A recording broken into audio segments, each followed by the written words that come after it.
दहिसरच्या एकसर इथला 7 एकरचा भूखंड पालिकेनं 350 कोटी रुपयांना खरेदी केला होता। मात्र या व्यवहारानंतर हा भूखंड वादाच्या भोवऱ्यात सापडला। या भूखंडाच्या खरेदीमध्ये घोटाळा झाल्याचा आरोप आधीपासूनच होतोय। या संदर्भात एसआयटी चौकशी देखील झालेली होती, मात्र अद्याप त्याचा अहवाल आलेला नसल्याचं बोललं जात आहे। याबाबत लोकशाही मराठीनं वारंवार आवाज उठवलेला आहे। आता स्थानिक आमदार मनीषा चौधरी यांनी हा मुद्दा विधानसभेत उपस्थित केलाय। पाहुयात या सगळ्या घडामोडींचा आढावा घेणारा हा स्पेशल रिपोर्ट।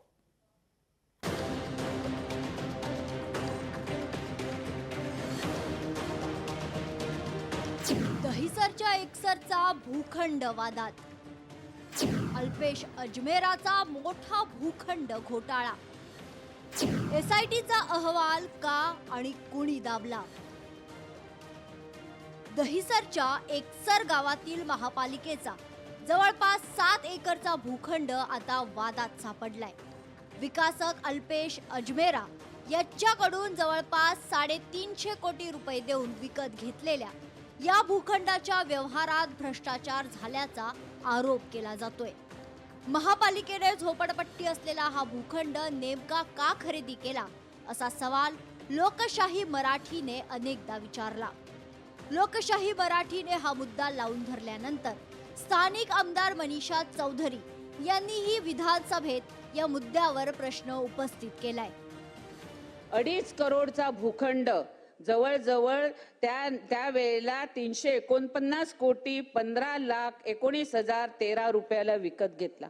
अध्यक्ष महोदय, आज 5 वर्ष होऊन गेले, 5 वर्ष होऊन गेले तरी सुद्धा ह्या भूखंडावरती ज्या बिल्डरने, ज्या अधिकाऱ्यांनी ह्याच्यावरती भ्रष्टाचार केलेला आहे, ज्या एखाद्या नेत्याने त्याच्यामध्ये पुढाकार घेऊन हा भूखंड 2.5 करोडचा 349 कोटीला दिलाय, त्याच्यावर अजून कारवाई झाली नाही। विकासक अजमेरा यांनी 2011 मध्ये 2.97 कोटी रुपयांना ही जमीन खरेदी केली होती। 3 महिन्यात बीएमसीने ते 54 कोटी रुपयांना विकत घेण्याचा निर्णय घेतला आणि पुढील 9 वर्षात ही जमीन 349 कोटी रुपयांना खरेदी करण्यात आली। महापालिकेने घेतलेल्या या निर्णयावर आता सत्ताधारी आणि विरोधक दोन्हीही आमने सामने आले आहेत। विकास कामाला फायदा पोहोचवण्यासाठी असा निर्णय घेण्यात आला असल्याचाही आरोप आता होतोय। सत्ताधारी आमदार जर म्हणत असतील तर भ्रष्टाचारामध्ये सरकार अखंड बुडालेला आहे, असा त्याचा स्पष्ट अर्थ होतोय आणि त्यालाच सत्ताधारी आमदार आम्ही विरोधक म्हणू तर हा विरोधकांचा आरोप असतो। सत्ताधारी पक्षाचे आमदार जर अशा प्रकारचा आरोप करत असतील तर मग याचा अर्थ स्पष्ट आहे की सरकार भ्रष्टाचाराला खतपाणी घालत आहे। मग हा विषय वारंवार चालू आहे। या विषयामध्ये कोणाला तरी सरकार फेवर करतंय आणि हे फेवर करणं मला असं वाटतं जनतेची लूट अशा पद्धतीनं ठिकठिकाणी होती, त्याच्यातलाच हा प्रकार आहे। भ्रष्टाचार झाला असेल दहिसरमध्ये तर त्याच्यावरती जे दोषी अधिकारी आहेत त्या सगळ्यांवरती कारवाई झाली पाहिजे। हा भूखंड महापालिकेने खरेदी केल्यानंतर यात भ्रष्टाचार झाल्याचा आरोप विरोधकांनी केलाय। त्यानंतर या प्रकरणात एसआयटी देखील झाली।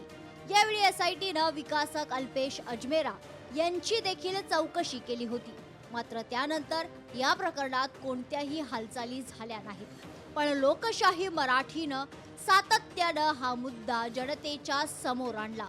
आमदार मनीषा चौधरी यांनी हा मुद्दा विधानसभेत उपस्थित केल्याने आता तरी हा मुद्दा मार्गी लागेल अशी आशा व्यक्त केली जाते।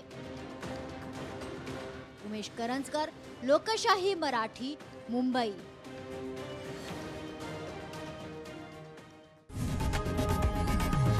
लोकशाही मराठी ऐका, पहा, जागरूक रहा।